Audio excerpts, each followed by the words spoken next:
Sacando cuentas de los costos. Al sumar su cuota de iniciación en A, un oficial de la Marina, retirado recuerda 20 años de haber bebido. He escuchado la siguiente frase en varias reuniones: los miembros de A han pagado la mayor cuota de iniciación de cualquier miembro de un club en el mundo. Esta frase me fascina por ser una simple verdad. También se ha dicho que nunca podremos calcular cuánto hemos gastado en la bebida.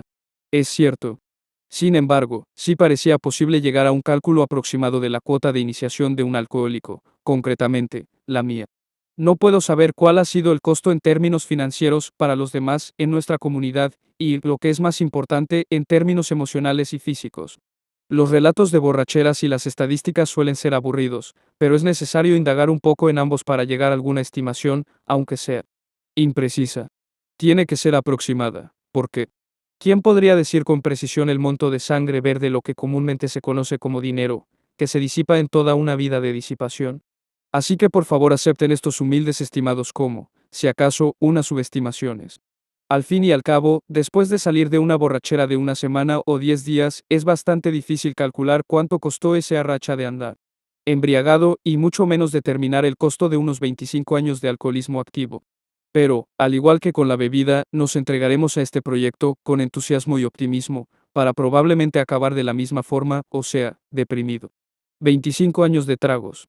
Mi carrera de bebedor duró de los 18 años a los 43. Utilizo los 18 años como el punto de partida, porque antes de eso, la edad, la ley y el costo limitaban mis posibilidades de tomar. En realidad, yo mostraba una tendencia alcohólica desde los 14 años, cuando empecé a robarme el vino de la jarra de la familia, tomando un trago a la vez para que no se dieran cuenta, y no bebiéndomelo de una vez sino guardándolo hasta acumular una pinta para poder emborracharme. Aún a esa edad, yo había aprendido que no bastaba con un solo trago. Necesitaba lo suficiente como para emborracharme, sino, ¿de qué valía? A los 18 años conseguí mi primer empleo fijo, ganando $12 a la semana. Esto eliminaba uno de los factores que ponían límites a cuánto podía tomar, el factor económico. La edad y la ley seguían en mi contra, pero en aquella época no se aplicaban las leyes tan rigurosamente como hoy en día, y descubrí que, siempre y cuando tuviera suficiente sangre ver guión D, habría una forma de obtener alcohol, fuera de un tabernero, que no discriminara, o de un viejo amigo que con gusto adquiriría el jugo del placer por el privilegio yo de compartirlo.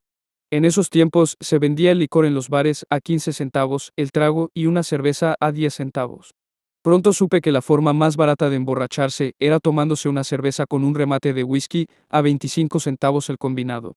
Calculando que estas salidas se limitaban a una por semana, lo cual no era cierto, y que en promedio la salida consistía de 10 tragos, a veces más y a veces menos, llegamos a la primera cifra, aburrida, 2.50 a la semana de un total disponible de $12. Para redondear, digamos que un 20% de mi ingreso total se gastaba en buches de placer.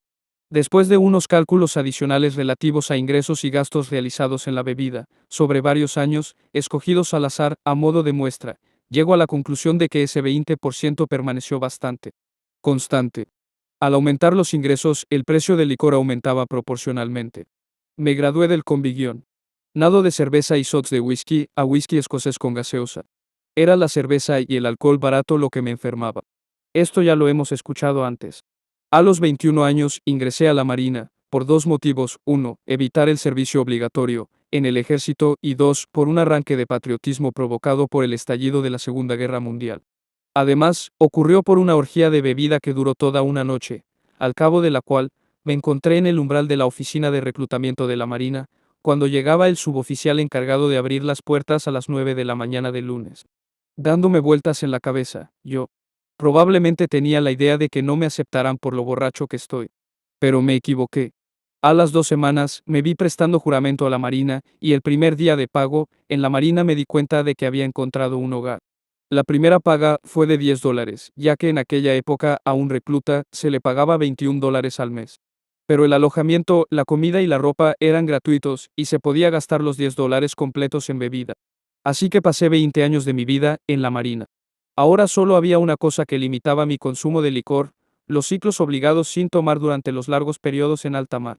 Se podía lidiar con los lapsos de servicio cortos secretamente, subiendo a bordo suficiente whisky como para racionarlo hasta la siguiente oportunidad de adquirirlo. El único otro factor que a veces me restringía era el hecho de que yo podía agotar el dinero antes del próximo día de pago. Pero yo era un alcohólico cauto e ingenioso, así que esto no solía pasarme a menudo.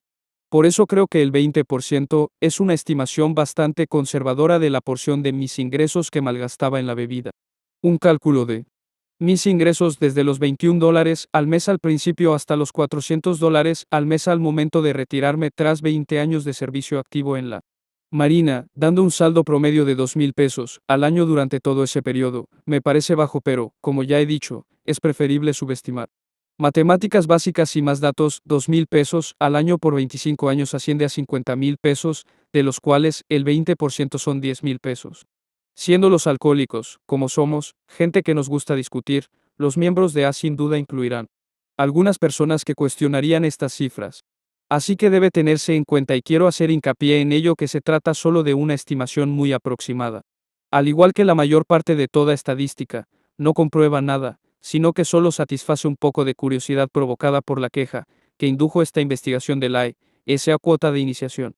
Lo que no se puede calcular es la cuota de iniciación que han pagado los miembros de A, las resacas enfermizas, el remordimiento, el sentido de culpabilidad, los hogares disfuncionales, el encarcelamiento, el confinamiento en instituciones y la angustia mental general que se ha producido a lo largo de los años. Solo Dios, como lo concibamos, puede sacar la cuenta de todo esto.